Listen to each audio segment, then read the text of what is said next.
പലപ്പോഴും പലതരത്തിലുള്ള വിവാദങ്ങൾക്ക് വഴിവെക്കുന്ന നേതാവാണ് ശശി തരൂർ. കോൺഗ്രസ് MP ആയിരിക്കുകയും എന്നാൽ കോൺഗ്രസിനെ വിമർശിക്കുകയും മോദിയെ പ്രശംസിക്കുകയും ചെയ്യുന്ന ഒരു വ്യക്തി കൂടിയാണ് തരൂർ. ഇന്ത്യൻ എക്സ്പ്രസ് സംഘടിപ്പിച്ച 6ാമത് രാംനാഥ് ഗോയങ്ക പ്രഭാഷണത്തിനിടെ പ്രധാനമന്ത്രി മോദി നടത്തിയ പ്രസംഗത്തെ ശശി തരൂർ എക്സ് പോസ്റ്റിൽ പ്രശംസിച്ചിരുന്നു.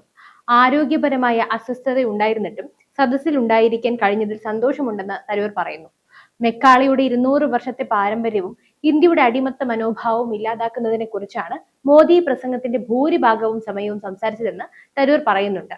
രാജ്യത്തിന്റെ അഭിമാനവും സംസ്കാരവും ഭാഷകളും വിജ്ഞാന സമ്പ്രദായം സംരക്ഷിക്കുന്നതിന് വേണ്ടി 10 വർഷത്തെ ദേശീയ മിഷനും അദ്ദേഹം പ്രഖ്യാപിച്ചിട്ടുണ്ടെന്നും തരൂർ പറഞ്ഞു. ഇലക്ഷൻ മോഡിൽ നിന്നും മാറി ഇമോഷണൽ മോഡിലേക്ക് പോയെന്ന് ശശി തരൂർ പറഞ്ഞു. എന്നാൽ തരൂരിന്റെ മോദി സ്തുതിയെ കോൺഗ്രസ് നേതാക്കൾ വിമർശിച്ചിരുന്നു. മോദിയുടെ പ്രസംഗത്തിൽ പ്രശംസനീയമായ ഒന്നും തന്നെ തനിക്ക് തോന്നിയിട്ടില്ല എന്നാണ് കോൺഗ്രസ് നേതാവ് സുപ്രിയ ശ്രീനാഥെ പറഞ്ഞത്. തരൂരിനതിൽ എന്താണ് ഇഷ്ടപ്പെട്ടതെന്ന് മനസ്സിലാകുന്നില്ല എന്നും മോദിയുടെ പ്രസംഗം അഭിനന്ദിക്കത്തക്കതായി തോന്നുന്നില്ലെന്നും അവർ അഭിപ്രായപ്പെട്ടു. എന്നാൽ മോദി ഗോയങ്ക പ്രഭാഷണത്തിൽ നിഷ്പക്ഷമായ പരാമർശമാണ് നടത്തിയതെന്നാണ് തരൂർ പറഞ്ഞത്. ഇന്ത്യയുടെ വികസനം, ഉയർന്നു വരുന്ന മാതൃക, വൈകാരിക രീതി, അടിമ മാനസികാവസ്ഥ മറികടക്കാൻ എന്നിവയെക്കുറിച്ച് പ്രധാനമന്ത്രി എന്താണ് പറഞ്ഞതെന്നാണ് അറിയിച്ച് ഇന്ത്യൻ ദേശീയതയ്ക്കായി ശബ്ദമുയർത്താൻ ഗോയങ്ക ഇംഗ്ലീഷ് ഉപയോഗിച്ചത് എങ്ങനെയാണെന്ന് അദ്ദേഹം അംഗീകരിച്ചിരുന്നുവെങ്കിൽ എന്നുകൂടി വിമർശനാത്മകമായി ചൂണ്ടിക്കാട്ടി. മോദിയെ വ്യക്തിപരമായി പ്രശംസിക്കുകയോ അംഗീകരിക്കുകയോ ചെയ്യുന്നില്ലെന്നും തരൂർ പ്രതികരിച്ചു.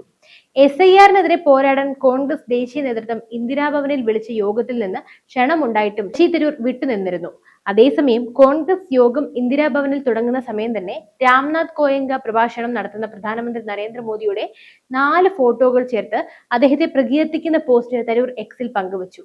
കോൺഗ്രസിനെ പരോക്ഷമായി വിമർശിക്കുന്ന പ്രസംഗമായിരുന്നു മോദിയുടേത്. മെക്കാളെ പ്രഭു അടിച്ചേൽപ്പിച്ച കൊളോണിയൽ മാനസികാവസ്ഥ ഇന്ത്യക്കാരുടെ ആത്മവിശ്വാസം തകർത്തതെന്ന് പറഞ്ഞ മോദി 200 വർഷത്തെ ഈ അടിമ മനോഭാവം അടുത്ത 10 വർഷത്തിനുള്ളിൽ മാറ്റിയെടുക്കുമെന്നും പ്രഖ്യാപിച്ചു. കോൺഗ്രസ് സ്വതന്ത്ര സമരകാലത്തോ പിന്നീട് സ്വതന്ത്രേന്ത്യയിൽ ജവഹർലാൽ നെഹ്റുവുമുള്ള കോൺഗ്രസ് പ്രധാനമന്ത്രിമാരുടെ കാലത്തോ ഈ അടിമ മനോഭാവം മാറ്റിയില്ലെന്ന വിമർശനം കൂടിയായിരുന്നു മോദിയുടെ പ്രസംഗം. ഇതാണ് തരൂർ ട്വീറ്റ് ചെയ്തതെന്നും മോദിയെ വാനോളം പുകഴ്ത്തിയതും ഈ വാർത്തയോടെയാണെന്നും ശശി തരൂർ സംഭവത്തിൽ വിശദീകരണം നടത്തിയത്. നരേന്ദ്രമോദിയെ പ്രശംസിച്ച തരൂരിനെതിരെ രൂക്ഷ വിമർശനവുമായി സന്ദീപ് ദീക്ഷിത്രയങ്ക എത്തിയിരുന്നു. ശശി തരൂരിനെതിരെ അവസരവാദി എന്ന് കുറ്റപ്പെടുത്തിയ അദ്ദേഹം എന്തിനാണ് ഇപ്പോഴും കോൺഗ്രസിൽ നിൽക്കുന്നത് എന്നും ചോദിക്കുന്നു. BJP-യുടെയും പ്രധാനമന്ത്രിയുടെയും നയങ്ങൾ സ്വന്തം പാർട്ടിയുടെ നയങ്ങളെക്കാൾ നല്ലതാണെന്ന് തോന്നുന്നുണ്ടെങ്കിൽ നിങ്ങൾ അക്കാര്യത്തിൽ ഒരു വിശദീകരണം നൽകണം. അത് ചെയ്യുന്നില്ലെങ്കിൽ നിങ്ങളൊരു അവസരവാദി എന്നായിരുന്നു സന്ദീപിന്റെ വിമർശനം. രാജ്യത്തെക്കുറിച്ച് തരൂരിന് കാര്യമായി അറിവുണ്ടെന്ന് താൻ കരുതുന്നില്ല. നിങ്ങൾക്ക് കോൺഗ്രസിന്റെ നയങ്ങൾക്കെതിരെ നിൽക്കുന്ന ആരെങ്കിലും രാജ്യത്തിന് വേണ്ടി നല്ലത് ചെയ്യുന്നുവെന്ന് തോന്നലുണ്ടെങ്കിൽ ആ രാഷ്ട്രീയം പിന്തുടരുകയാണ് വേണ്ടത്. അല്ലാതെ എന്തിനാണ് കോൺഗ്രസിൽ തുടരുന്നത്? MP ആയതുകൊണ്ട് മാത്രമാണോ? ദീക്ഷിത് ചോദിക്കുന്നു. കോൺഗ്രസ് നേതാവ് സുപ്രിയ ശ്രീനാഥയും സമാനമായ വിമർശനം ഉന്നയിച്ചു. പ്രധാനമന്ത്രിയുടെ പ്രസംഗത്തിൽ പ്രശംസിക്കത്തക്കതായി ഒന്നും താൻ കണ്ടില്ലെന്നും തരൂർ എങ്ങനെ അങ്ങനെയെന്ന് കണ്ടെത്തിയതെന്ന് അറിയില്ല എന്നുമായിരുന്നു വിമർശനം.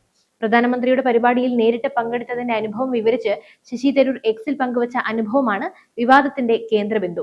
ഇങ്ങനെ പലതരം വിവാദ പരാമർശങ്ങളിലൂടെയും തരൂർ കോൺഗ്രസിനെ പ്രതിരോധത്തിലാക്കുകയാണ്. എന്നാൽ കോൺഗ്രസ് ഇതിൽ മറുപടികളൊന്നും തന്നെ പറയണ്ട എന്നും മൗനം പാലിക്കണമെന്നുമാണ് പുതിയ തീരുമാനം.